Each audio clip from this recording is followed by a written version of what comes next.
Femmes d'avenir est un club étudiant qui, chaque année, organise une conférence féministe.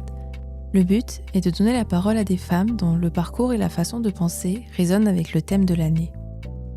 La conférence de cette année n'a pas pu avoir lieu à cause d'éléments indépendants de notre volonté, dont des menaces de la part d'un syndicat étudiant d'extrême droite.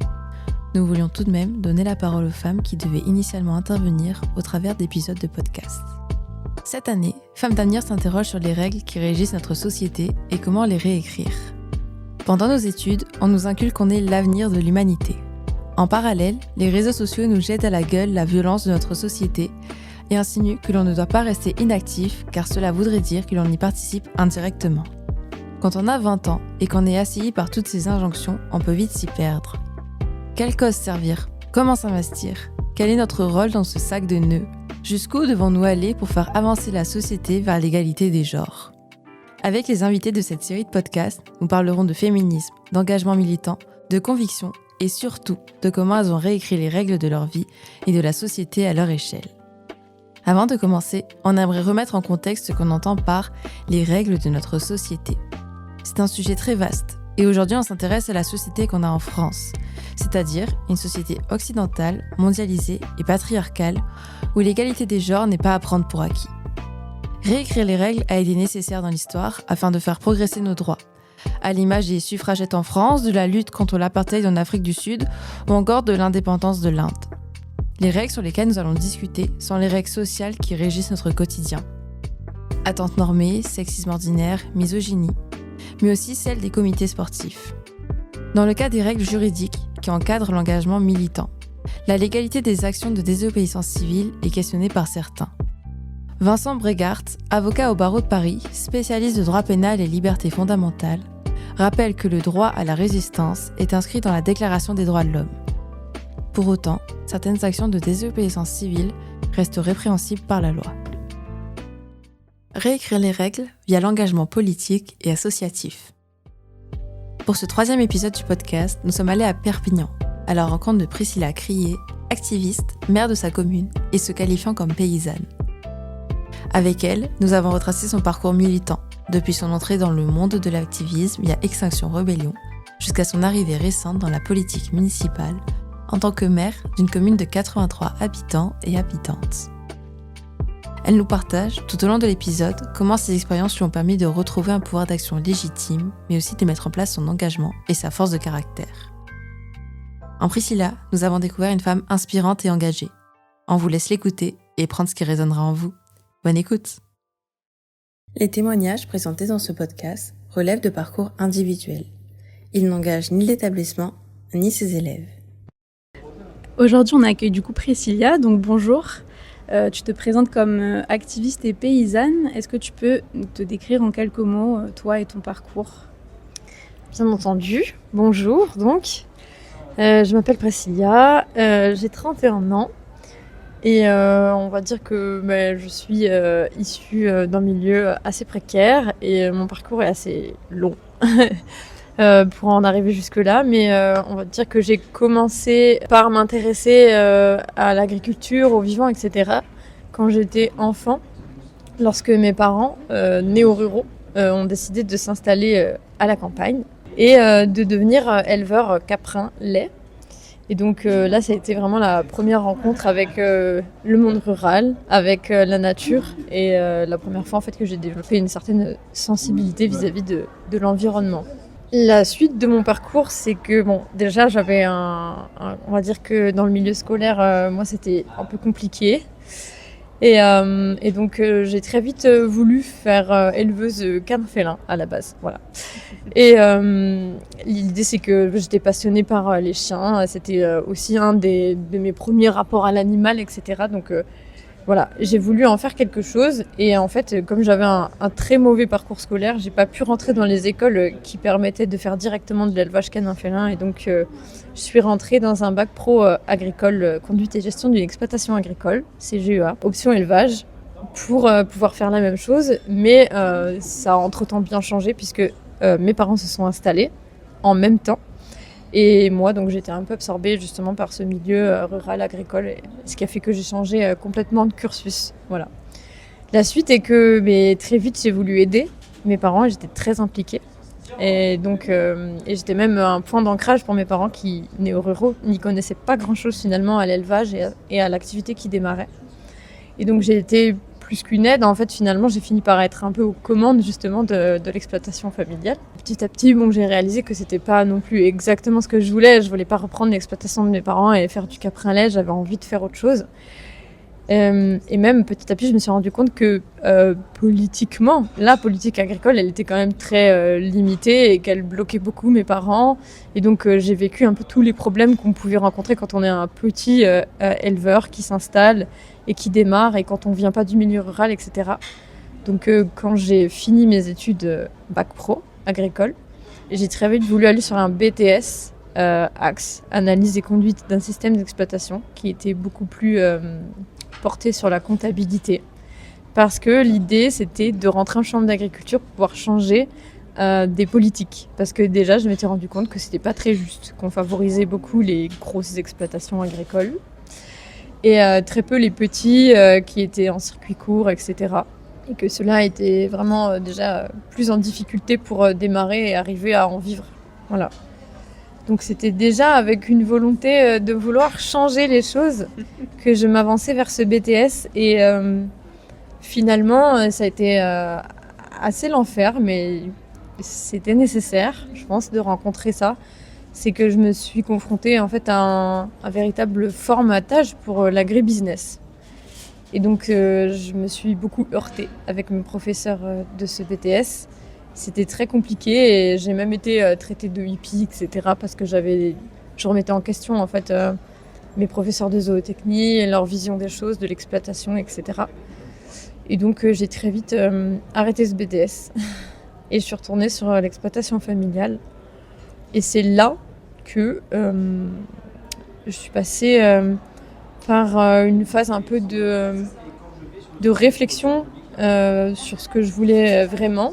Et donc, je me suis réorientée sur la compréhension plutôt de l'environnement, de la biodiversité, de l'environnement, de ce qui nous entoure.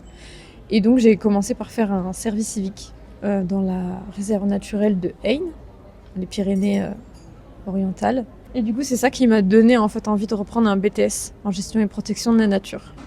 Okay. Et là, l'idée, ça avait complètement changé. Enfin, pas vraiment, c'est une continuité quand même.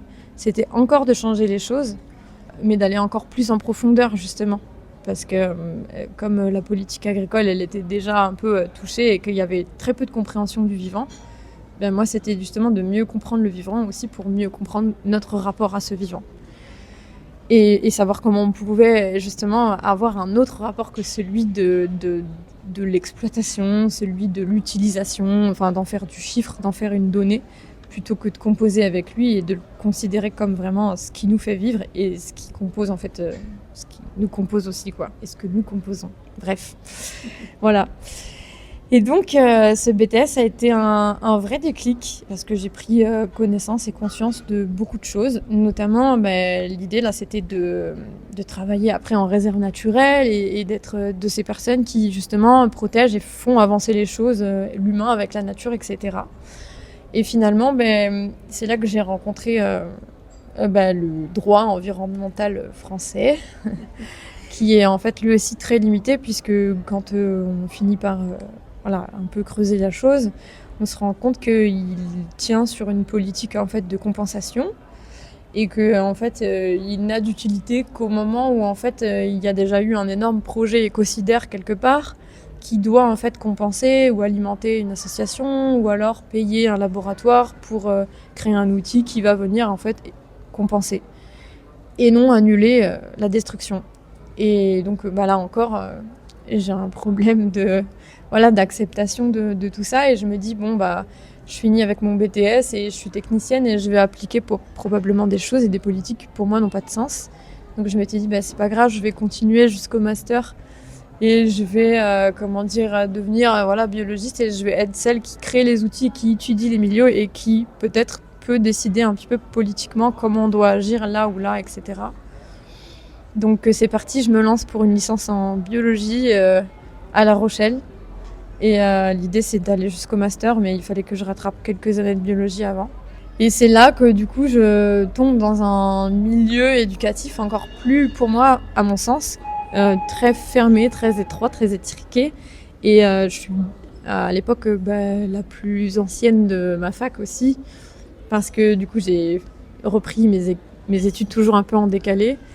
Et comme j'ai pas un parcours scolaire droit, linéaire, et que je suis déjà vachement sortie en fait du chemin plusieurs fois, je me rends compte à quel point en fait ceux qui ont suivi un cursus tout tracé sont bloqués et un peu formatés et un peu faits justement pour ça, pour ce cursus, pour l'université, pour assimiler énormément de données sans trop reposer en question, sans trop interroger le cadre, les choses, etc. Donc là, ça devient un peu criant pour moi. Et j'en viens de nouveau à beaucoup interroger mes professeurs, à me heurter un petit peu à eux et à réinterroger un peu les lignes, le cadre. Et à me rendre compte qu'en fait, même là, en fait, même ici ou dans la science, on est censé en fait être neutre, ne pas être empreint déjà d'une politique qui vise l'économie, etc. On est censé donner des chiffres, relater des faits. Et bien finalement, pas du tout. Je me rends compte que c'est très empreint de notre système actuel, que c'est très empreint de notre politique actuelle, de notre culture, etc. Et qu'on regarde toujours pas vraiment ni la nature, ni le système dans son ensemble. Et donc, c'est à ce moment-là que moi, déjà, je suis moins bien avec tout ça et que je me dis, j'ai pas envie de nouveau de valider le fond, c'est-à-dire de valider ce système qui, en fait, dans le fond, la philosophie de ce système, en fait, elle bloque déjà notre volonté de pouvoir vraiment agir, de pouvoir vraiment le changer et de vraiment pouvoir attaquer à la racine le problème qui réunit l'agriculture, l'environnement, etc.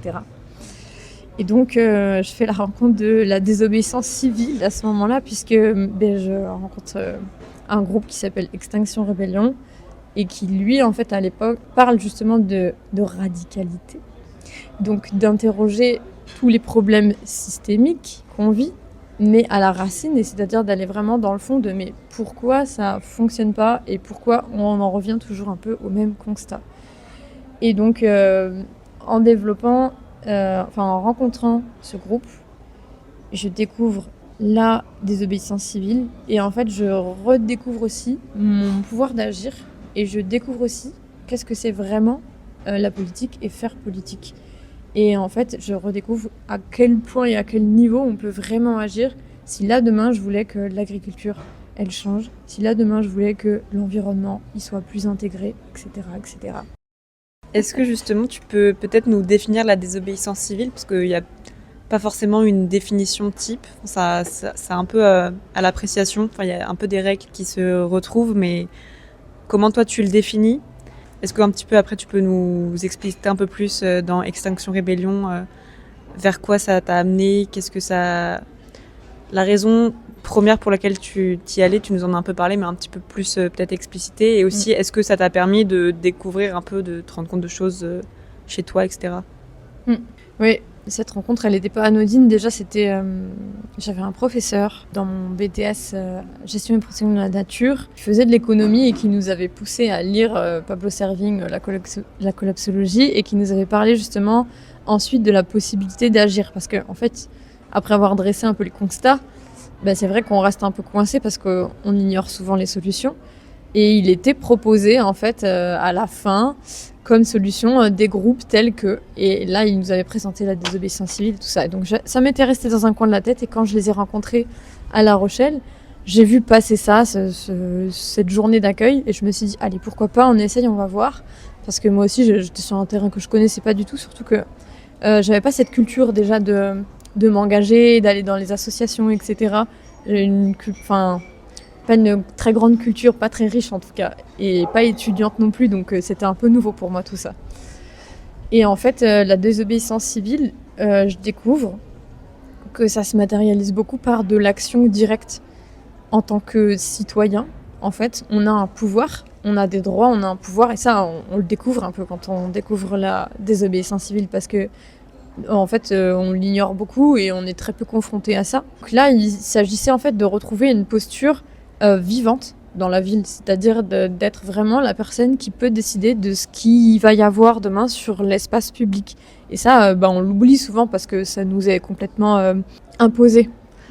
Imposé, et en fait, on se re-questionne plus et on se dit que c'est de toute façon pas à nous de décider, alors que si. Et du coup, la désobéissance civile, c'est ça, c'est de l'action directe qui vient dénoncer, qui vient montrer en fait que on n'est pas d'accord, que c'est notre espace, qu'on est censé être concerté pour ça, que c'est pas le cas. Et en fait, on va chercher toutes ces lignes en fait qu'on va plus chercher aujourd'hui parce que tant qu'on est dans le cadre, au milieu du cadre et qu'on touche pas les bords du cadre, il n'y a pas de problème, on se sent plutôt libre. Mais à partir du moment où en fait on veut sortir de ce cadre, c'est là qu'on se rend compte que en fait, y a un cadre et il y a bien une répression, il y a bien quelque chose qui nous empêche en fait d'aller plus loin et qui veut nous éloigner de ces limites le plus possible. Et quand on les rencontre, en fait, on se rend compte qu'il y a de la répression. Et la désobéissance civile, elle vient spécifiquement en fait travailler sur ces lignes-là, les mettre en évidence déjà, dire qu'elles sont là. Regardez, vous nous dites qu'on est libre, mais en fait, quand on vient à l'endroit précis où on peut changer les choses et on peut proposer des choses qui vont probablement, véritablement amener des solutions aux problèmes qu'on rencontre, en fait, on est rejeté, ou alors il y a ou alors on est réprimandé, etc. Et donc, la désobéissance civile, elle vise vraiment à remettre ça en question et elle travaille sur plusieurs plans. Le plan juridique, parce que l'idée, c'est des fois d'aller jusqu'au tribunal pour pouvoir remettre la question en fait au sein de la jurisprudence. Des fois, elle est simplement visuelle pour montrer en fait publiquement que ça existe, que c'est là, alerter, voilà, et sensibiliser et commencer peut-être à démarrer un débat sur certaines choses. C'est un point de départ. Et des fois, elle vise aussi à désarmer. Ça, c'est un mot qui a été utilisé beaucoup par les bassines non merci et compagnie. Et les soulèvements de la terre, mais c'est un très bon terme parce que quand en fait on a un peu essayé tous les niveaux d'action, on va dire, qui sont en dessous, il y a un moment où aussi on s'oppose physiquement à tout ça pour dire stop, pour dire qu'on veut vraiment pas. Et ça, c'est le désarmement. On peut à certains endroits complètement bloquer, désarmer des machines qui détruisent, pour lesquelles on n'est pas d'accord et pour lesquelles on n'est surtout plus du tout concerté. Et est-ce que là-dedans, parce que je crois qu'il y a une petite différence quand même entre Extinction Rébellion et les soulèvements de la terre là-dessus, où Extinction Rébellion met une ligne très claire sur action non violente. Est-ce que tu peux aussi peut-être nous expliquer où est-ce que des fois est mise la limite entre action violente et non violente? Est-ce que donc toi, là tu as parlé de Extinction Rébellion, est-ce que après tu es aussi allé un peu découvrir les soulèvements de la terre? Totalement, mais la grande différence entre les deux, déjà, je dirais que la non-violence de Extinction Rébellion, elle est perçue comme... en gros, t'attaques pas les individus. Donc, tu t'opposes pas physiquement, en fait, à la police, etc. Donc, il n'y a pas d'attaque physique, il n'y a pas de lancer de pierres, etc. Il n'y a pas de confrontation directe. Ça va être très passif comme action. Et pour autant, ça ne veut pas dire qu'il n'y a pas de violence dans le sens, elle est vécue quand même. C'est-à-dire qu'en tant que militant, on vit une grande violence. Le fait en fait d'être très passif, de bloquer, etc., on peut être vraiment trimballé et traîné au sol. Et et on ne dépasse pas ce certain seuil. Et d'ailleurs, il y a eu énormément de débats dans Extinction Rébellion pour savoir où était notre limite de la non-violence. Parce que déjà, on était tous d'accord sur le fait que oui, il n'y a pas confrontation, ça c'est clair. Mais par contre... est-ce que telle ou telle dégradation, ça peut constituer une violence? Parce que la personne qui subit la dégradation, on avait l'exemple très parlant des faucheurs d'OGM, pour l'agriculteur qui s'est fait faucher son champ, c'est violent. Mais du coup, pour les gens qui consomment et pour le système qui refuse un peu tout ça, c'est très violent en fait de continuer ce système-là. Et donc voilà, pour Extinction Rébellion, c'était parfois considéré comme violent. Et donc c'est pour ça qu'on s'arrêtait des fois à simplement des actions assez artistiques qui alertaient, qui étaient plutôt passives ou de blocage. J'ai découvert plus tard les soulèvements de la terre.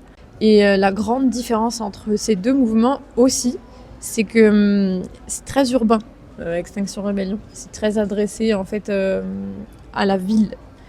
Et les soulèvements de la terre, c'est très rural.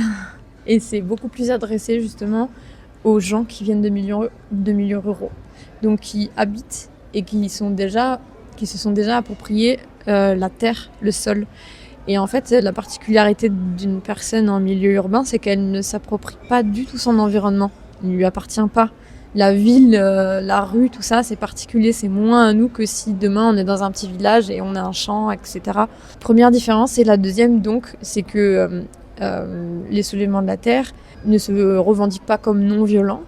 Et donc, tout ce qui est désarmement, tout ce qui est sabotage, tout ce qui est confrontation, et ça peut, être le cas et ça peut arriver.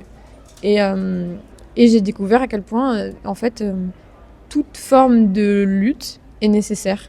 C'est-à-dire qu'il n'y en a pas une qui est mieux que l'autre. Je trouve que Extinction Rebellion est une excellente passerelle pour commencer, et pour comprendre, et pour se réempowerer. Et parce qu'elle est faite pour ça. Elle est faite pour diffuser, elle a les outils, et l'idée c'est justement d'apprendre et de redonner du pouvoir d'action aux gens. Et ensuite, tu passes un niveau, on va dire, tu vas avec les soulèvements de la terre, et là, c'est de l'action directe parce que tu as déjà un peu compris ces principes-là.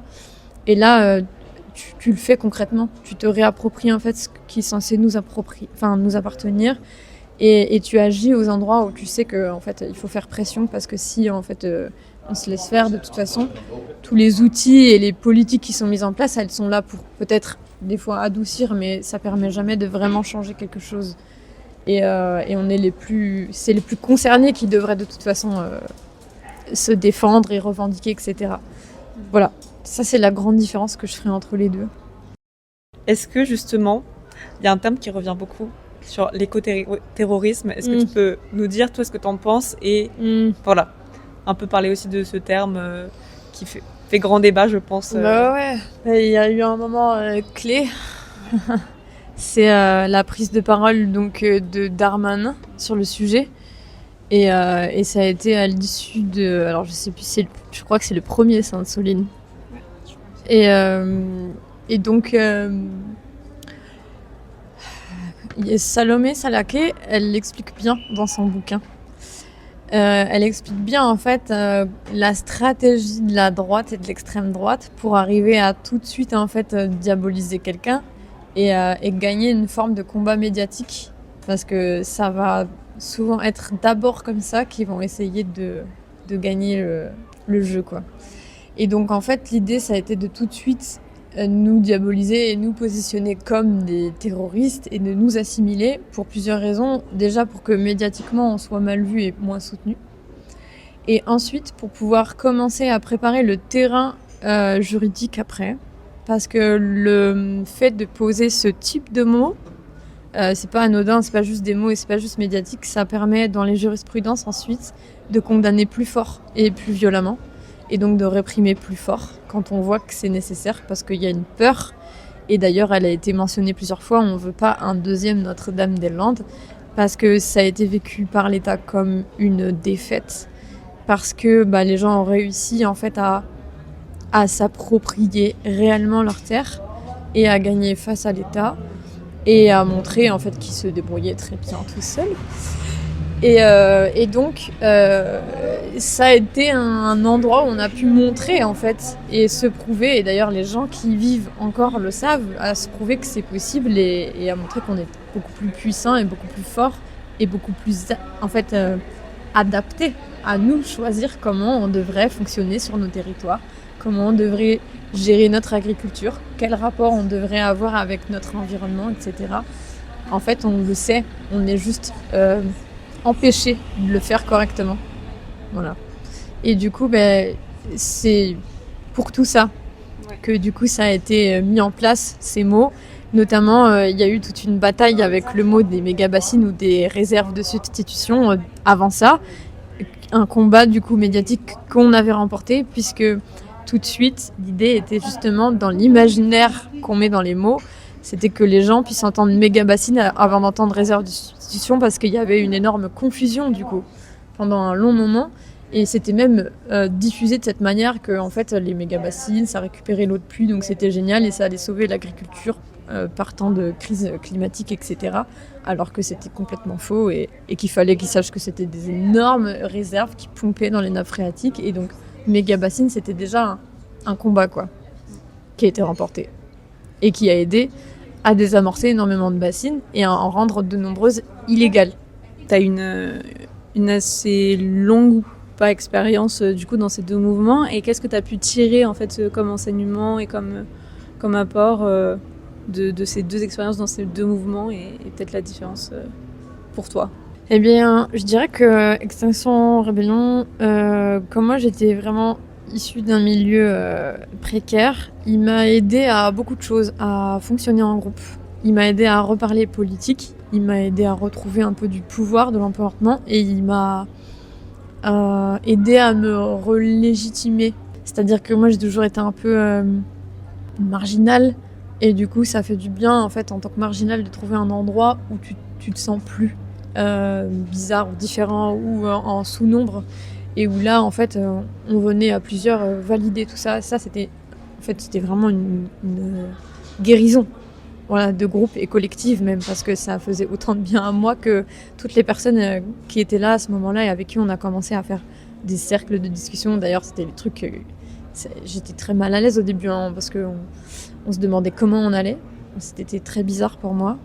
On faisait des cercles, on levait la main, etc. On avait des gestes voilà, un peu ridicules pour moi au début, voilà, pour se parler. Et finalement, petit à petit, c'était une forme de culture, de groupe, etc. qui était en fait en train d'être découverte, apprise.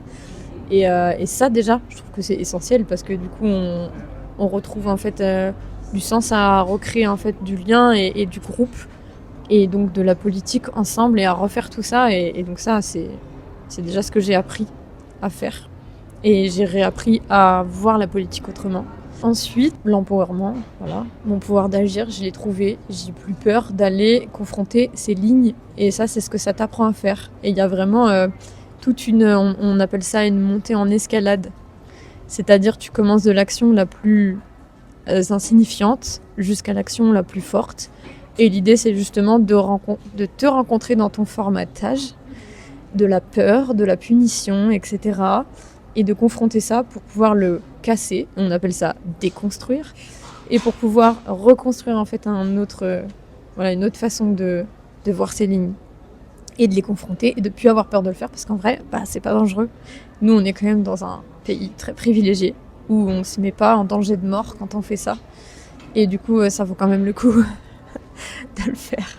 Voilà. Et ensuite, ce que m'a appris les soulèvements, c'est la puissance de la convergence des luttes.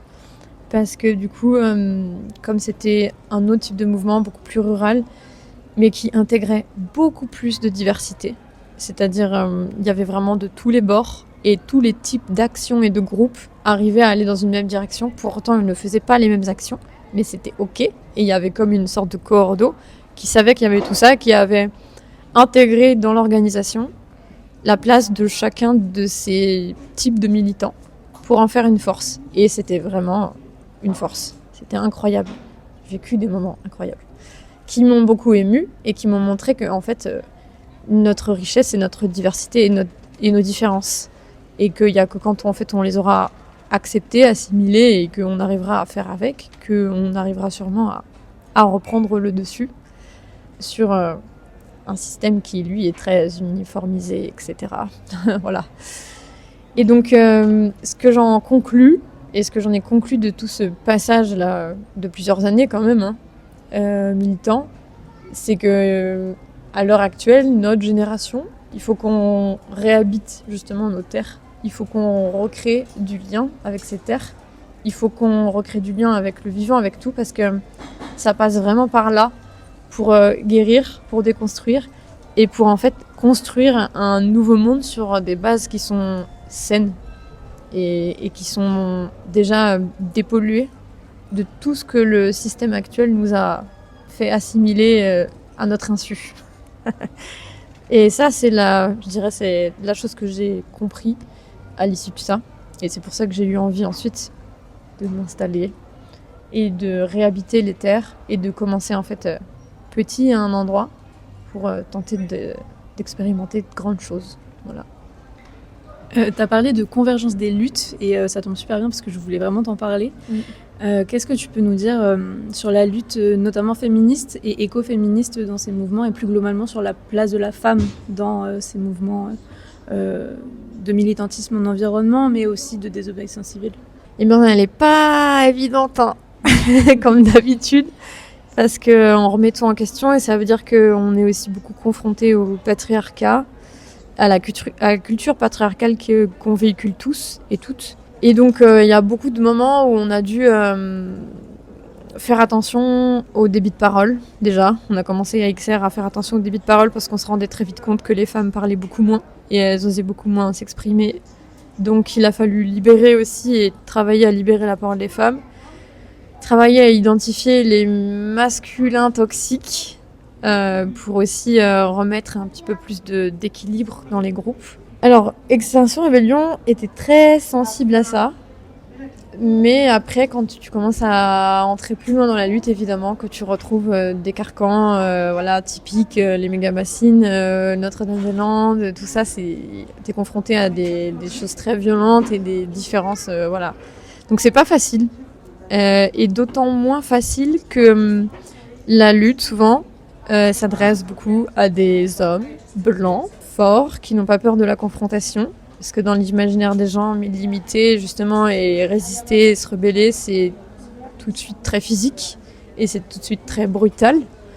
Et donc il est évident que pour une femme, c'est, je pense, encore moins facile d'être confrontée à tout ça. Parce qu'on est naturellement un peu plus réprimé, un peu plus formaté pour la douceur, pour la non-violence, etc. Et donc on se rencontre beaucoup là-dessus. Donc c'est pas facile et il y a peu de femmes qui passent aussi des fois le cap de certains caps de violence, etc. Donc, mais c'est intéressant parce que ça réempower et tout ce chemin il est indispensable. Mais c'est, je dirais, moins facile pour une femme que pour un homme. Est-ce que on peut faire une petite synthèse aussi, peut-être sur la différence entre des moyens de protestation plus légaux, qui sont vus plus légaux comme les grèves, les manifestations, les marches, etc. Et ce genre de mouvement Extinction Rebellion et les actions qui sont menées? Oui, dans les choses qui sont plus légales, il y a tout ce qui est artistique, tout ce qui dénonce, tout ce qui sensibilise. Et je trouve que ça a son importance aussi. Moi, je dirais personnellement, pour une chose essentielle, celle de pouvoir ramener du monde. et amener du monde pour pouvoir de nouveau commencer ce processus de remise en question, etc., de réempowerment et tout ça. Du coup, je trouve que c'est indispensable pour ça. Les marches et le militantisme à proprement parler, il est en général très cadré et très visuel. Et c'est un endroit où justement on peut ouvrir le débat, en parler. Donc c'est là aussi qu'on change des choses. C'est un autre niveau, moi, que je connais un peu moins. Mais il a son utilité parce que c'est important d'en parler, c'est important que ce soit visible, c'est important que ce soit toujours présent, c'est important qu'il y ait un endroit où si jamais un jour t'as envie d'agir, il y a cette marche, il y a cette chose-là et tu peux rencontrer plein de gens qui œuvrent déjà ou qui ont déjà des réflexions sur le sujet, etc. Du coup, en comparaison, est-ce que tu peux nous parler plutôt aussi des limites en fait, des deux types de mouvements, donc des mouvements assez légaux et des mouvements de la désobéissance civile qui peuvent flirter avec la légalité? La limite déjà des mouvements légaux, c'est qu'ils ont très peu d'impact, que souvent ça retombe très vite, c'est très vite réabsorbé par le système en vérité. Et du coup, on revient un peu à la case départ. Donc il y a aussi un phénomène d'épuisement par boucles successives qui fait que ça a un peu pour but de recanaliser et rediriger la population chez elle une fois qu'elle a bien crié et qu'elle s'est bien énervée. Un peu comme une petite crise passagère, une colère, et après ça va mieux. Et la limite de la désobéissance civile, c'est la jurisprudence et c'est la violence. Parce que du coup, il y a quand même une forme d'épuisement aussi. Et être contre. Parce que quand on milite dans la désobéissance un peu plus violente, on est beaucoup contre et beaucoup engagé contre. Et c'est des fois ce qui peut un peu fatiguer ou déséquilibrer parce qu'on a besoin d'un équilibre au bout d'un moment. Et il faut qu'on puisse aussi lutter pour, quoi, enfin construire. Et donc ce qui manque un peu à la désobéissance civile à proprement parler, c'est que c'est sûr qu'elle se manifeste comme un arrêt, mais elle n'est pas forcément force de proposition toujours derrière, parce qu'on peut bloquer et arrêter.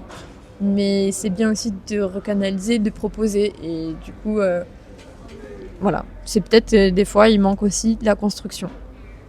Tout le monde ne fait pas de la désobéissance civile avec son plan personnel de construction derrière, et quand tu es pleinement engagé dedans et que tu fais que de la lutte, bah des fois c'est épuisant parce que c'est ingrat, il y a beaucoup d'échecs, on est beaucoup confronté justement à un cadre très rigide et violent, et des fois ça peut faire quand même déprimer. Parce que voilà, t'en as marre de voir que en fait, c'est très difficile de changer tout ça, quoi. Et qu'il faille passer par là, c'est quand même assez fou, quoi. Des fois. Alors que c'est si instinctif et logique, quoi. Bref. Justement, il y a un truc qui revient beaucoup dans le militantisme, peu importe le type d'action et le type de mouvement et le sujet. Il y a un côté assez sacrificiel de celles et ceux qui s'engagent, et qu'il y a un manque de célébration des victoires, entre guillemets, parce qu'il y en a des victoires quand même. Est-ce que toi, tu es plutôt optimiste justement vis-à-vis du futur, vis-à-vis de tout ça, ou pas trop?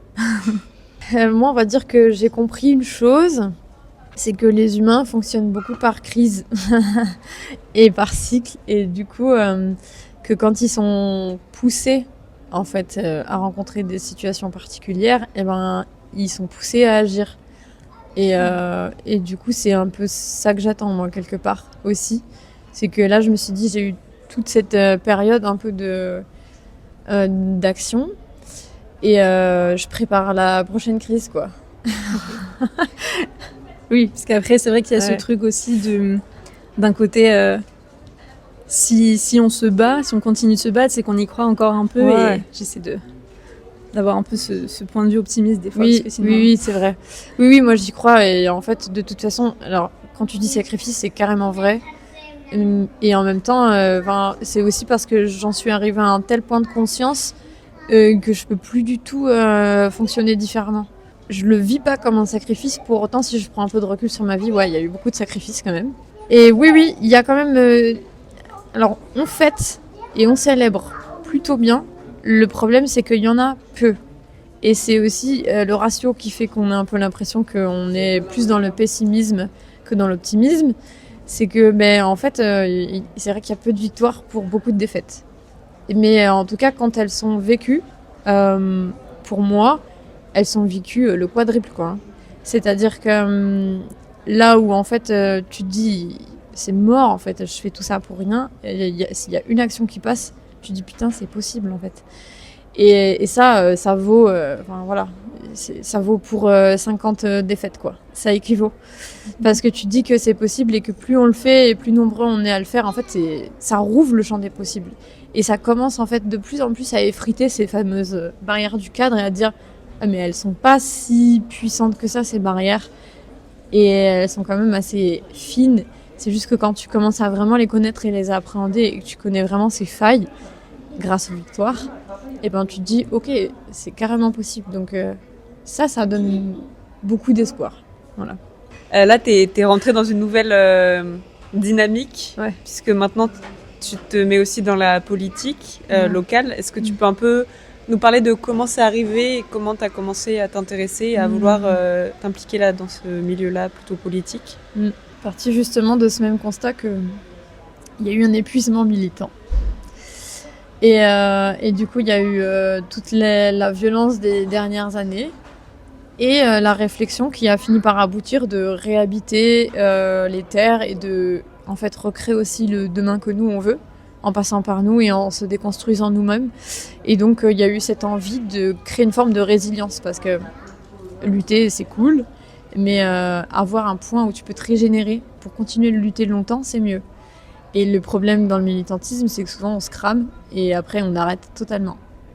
Moi, mon but, c'était de partir, faire une pause, créer mon lieu de résilience, de régénération, pour pouvoir être encore plus constante et plus longue en fait dans l'agissement. Et donc là c'est le cas. Je suis plus tributaire du système pour vivre, pour manger, pour habiter. Donc déjà je me sens moins pieds et mains liés et je me sens plus libre dans mes actions de désobéissance civile parce que moins tenue aussi par ce système. Et en fait le fait d'être partie et de créer ce lieu de résilience, c'était aussi de remettre la politique au centre, entre nous, comment on vit, comment on organise en fait notre petit système, etc. Et donc là, on a commencé à faire ça à l'échelle du collectif, très intéressant. Du coup, on a abordé justement la politique sous un autre angle de vue que celui qu'on connaît. Comment on organise nos maisons, l'extérieur, l'eau, les déchets, etc. C'est des sujets qui sont venus en fait quotidiennement alimenter nos discussions. Et donc on s'est rendu compte petit à petit que on était un microsystème et que en fait on pouvait être un microsystème encore plus grand et qu'on pouvait aider en fait les autres à faire la même chose et qu'on pouvait en fait tout simplement essaimer le fait que de nouveau on puisse se réempowerer et gérer nos territoires et nos propres vies seuls, sans les instances qui sont là pour nous dire comment il faut les faire et les gérer à notre place en nous faisant croire qu'on n'est pas capable ou pas assez compétent pour le faire. Et donc est venue cette idée qui était au début une petite blague dans notre collectif de dire prochaine étape, le hameau, puis le village et on prend la mairie. Et donc on a commencé à répéter ça un peu comme un mantra pour rire, mais finalement en fait au moment où il a fallu faire les élections et tout ça, on s'est dit allez, on présente une liste et ce serait vraiment chouette si on y arrive parce que on pourra aller encore plus loin. Et là, l'envie, on va dire, militante s'est réveillée après 3 ans quand même de pause et de construction de collectifs, de guérison et de ralentissement. Voilà. Et donc là, il y a eu vraiment cette envie de construire pour et de construire différemment. Mais c'est une autre forme de lutte parce que c'est quand même sacrificiel. C'est quand même difficile. C'est des milieux qui sont quand même violents. Et du coup, il faut quand même remettre en question beaucoup de choses. Et voilà. C'est pour ça qu'on s'est présenté, on a gagné. Et d'ailleurs, il y a eu un combat très, très clair entre un groupe qu'on aurait pu classer à gauche et un groupe qu'on aurait pu classer à droite.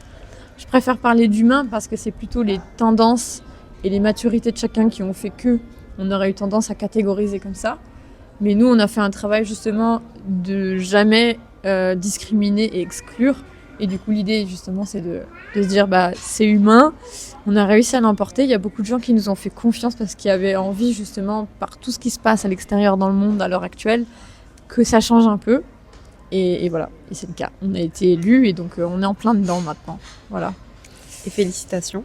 Merci. Est-ce que tu peux peut-être un peu nous parler, justement, de comment vous êtes allé voir les personnes du village? Je ne sais pas si on peut dire le nom. Ouais. Donc c'est à Cubières-sur-Sinoble. Exact, c'est ça. Et comment est-ce que vous avez pu discuter un petit peu avec les gens? Peut-être aussi un peu ce que tu projettes pour le mandat? Mais le point d'accroche qui s'est fait avec les gens, c'était justement cette volonté de plus trop catégoriser, discriminer et d'aller vraiment vers les humains.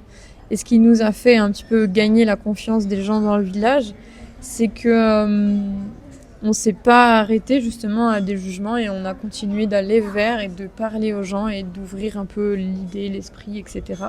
Et par la discussion, je sais pas, il y a un lien qui s'est créé tout simplement par la reconnaissance en fait de chacun et plutôt la volonté aussi de mettre plutôt au centre et en commun ce qui nous unit que ce qui nous désunit. Et ça a fonctionné, ça a créé comme une émission et en fait on a été plutôt bien accueillis. Et d'ailleurs, premier point d'accroche, ça a été d'aller d'abord voir toutes les personnes qui ne sortaient plus et qui ne s'exprimaient plus. Parce que justement, il y avait une autre forme de politique qui avait pris le dessus. Et ces personnes étaient un peu les côtés éteintes et très peu considérées. Et finalement, il s'avère que c'était une majorité des habitants que nous, on est allés voir et qu'on a écouté. Et en fait, la balance s'est totalement inversée. Et ça a permis en fait de mettre en place une très bonne dynamique. Et pour le coup, on a envie d'intégrer vachement les habitants aussi dans la politique de la commune. Donc on a créé un système de commission qui intègre les habitants dans pratiquement tous les projets que la mairie va proposer.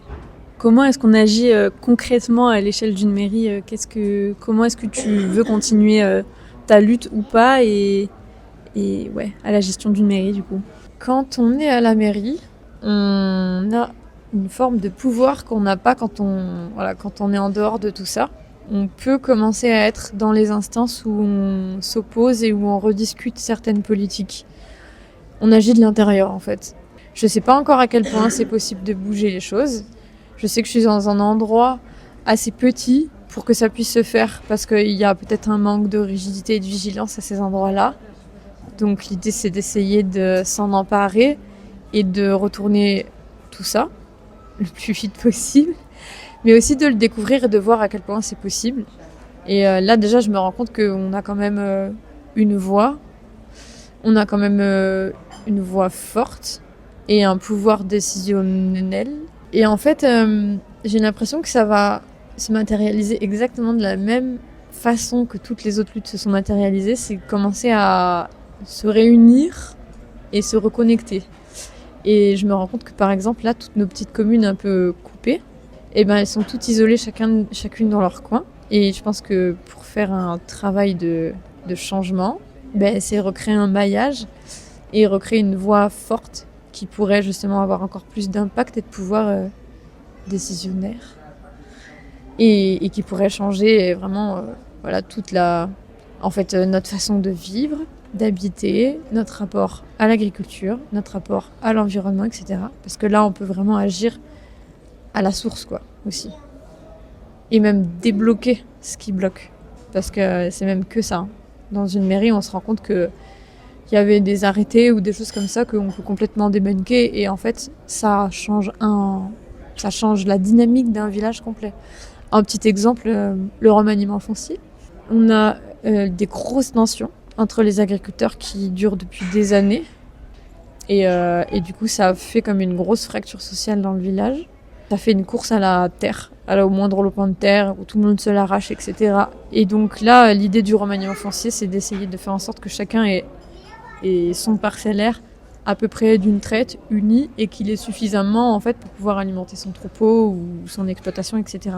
Ce qui n'est pas le cas pour l'instant, parce que tout s'est fait un peu de manière morcelée. Et en fait, en tant que mairie, tu peux intervenir dessus et tu peux aider justement à remettre en place un système plus cohérent et donc peut-être contribuer à diminuer les tensions entre les agriculteurs et à créer autre chose en fait que des tensions, peut-être plutôt une émulsion et une convergence.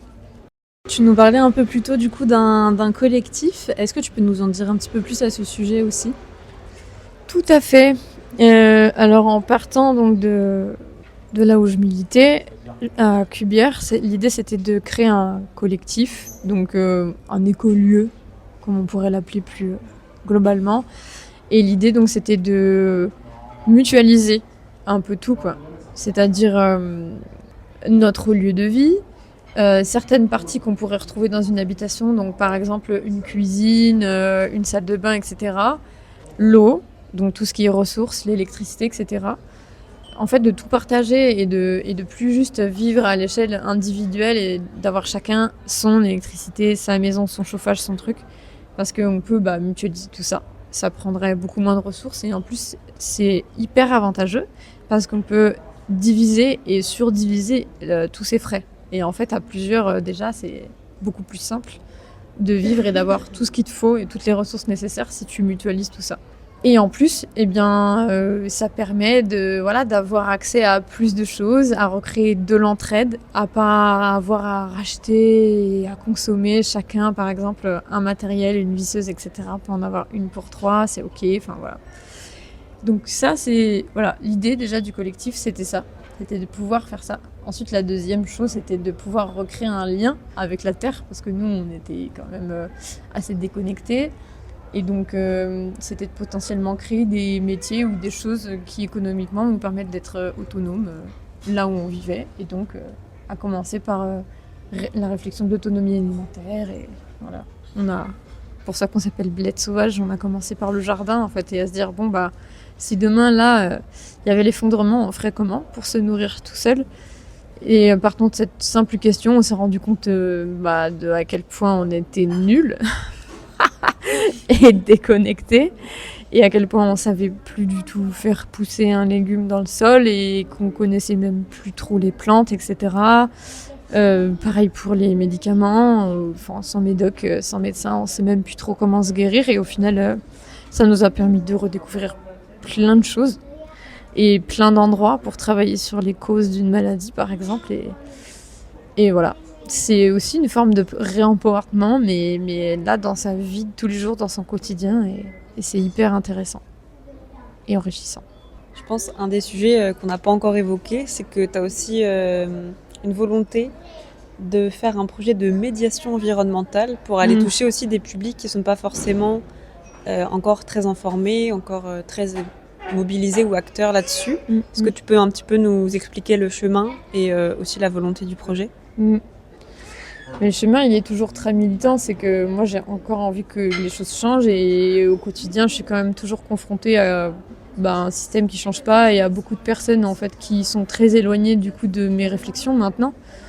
Et ça me fait toujours un peu souffrir, et ça me rend toujours un peu triste, parce que je me dis qu'il y a énormément de gens qui passent à côté de leur vie aussi.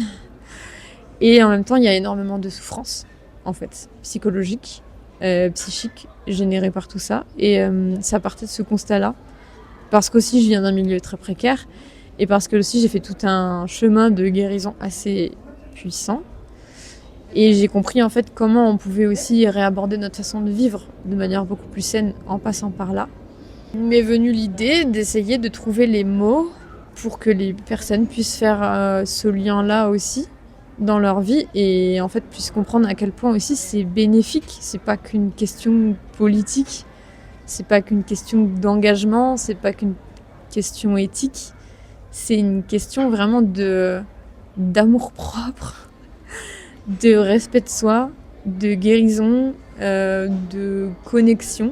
Et en fait, quand on passe par là, ça parle des fois plus aux gens que finalement directement aborder les questions de pour ou contre les méga-bassines, pour ou contre ce système-là, pour ou contre qu'on surexploite le vivant.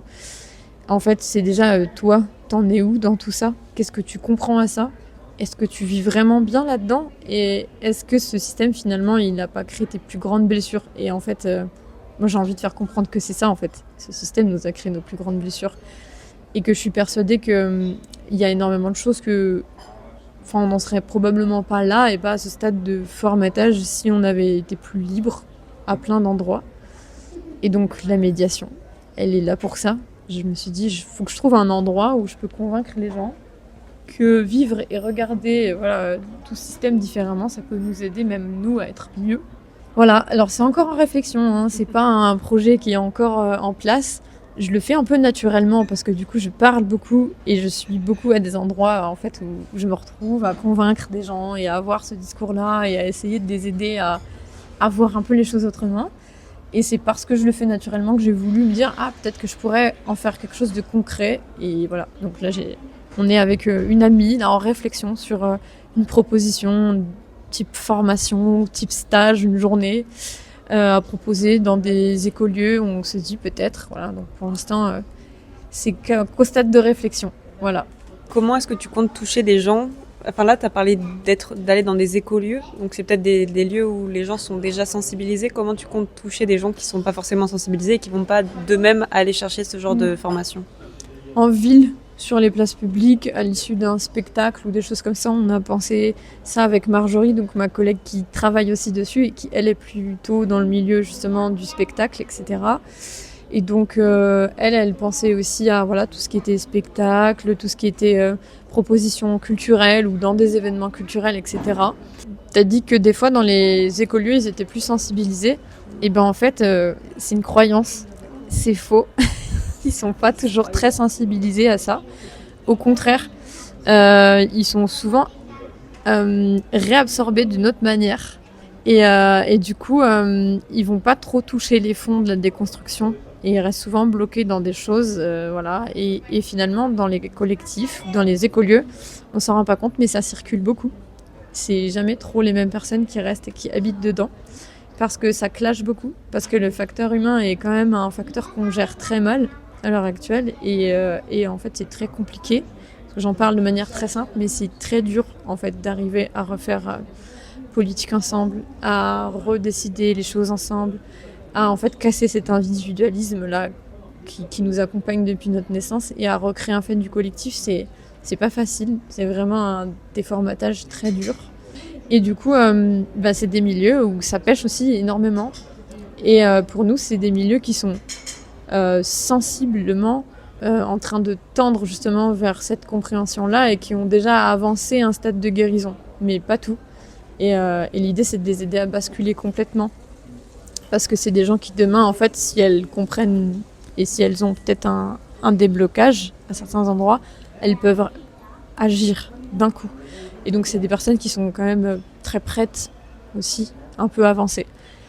Mais pas convaincues et pas toujours très au fait, en fait, de tout ça. Voilà. Et pas toujours très sensibilisées non plus. Ouais.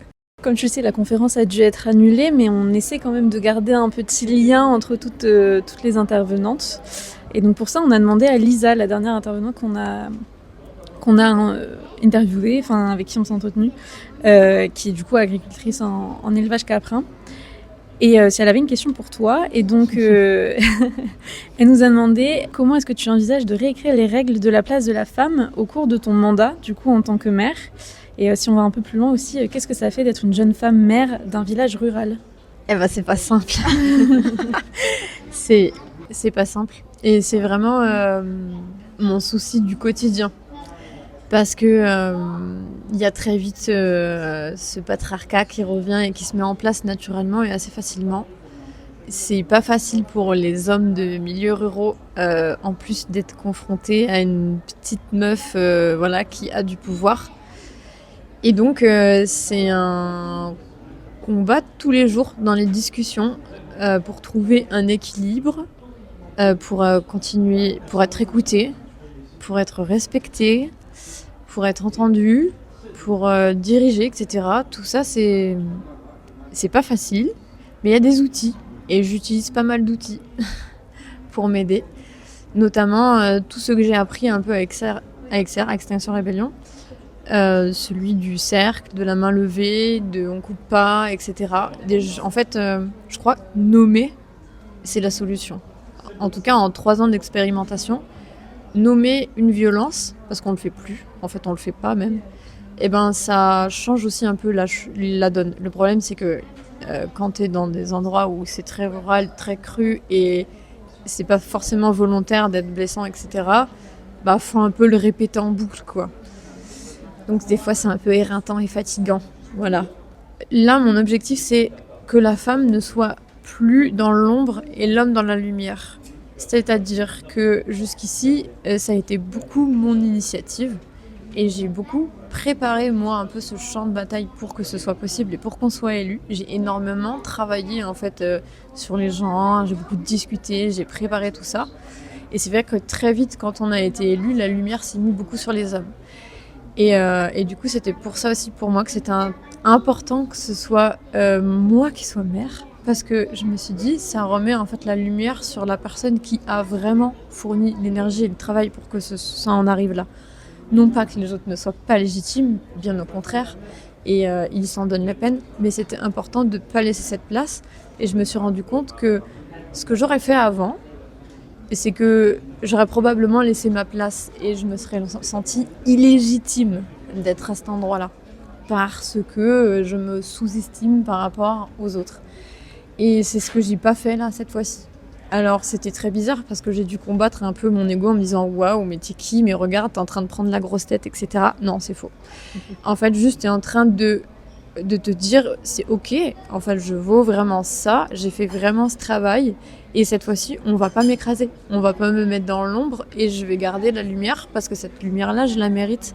Et je pense que c'est le gros travail que les femmes ont à faire. Le travail sur la légitimité. Et que, en fait, faut qu'on morde un peu plus, hein, clairement. Faut qu'on arrête de s'excuser. Il faut qu'on arrête de se faire toute petite. Il faut qu'on arrête de s'écarter, en fait.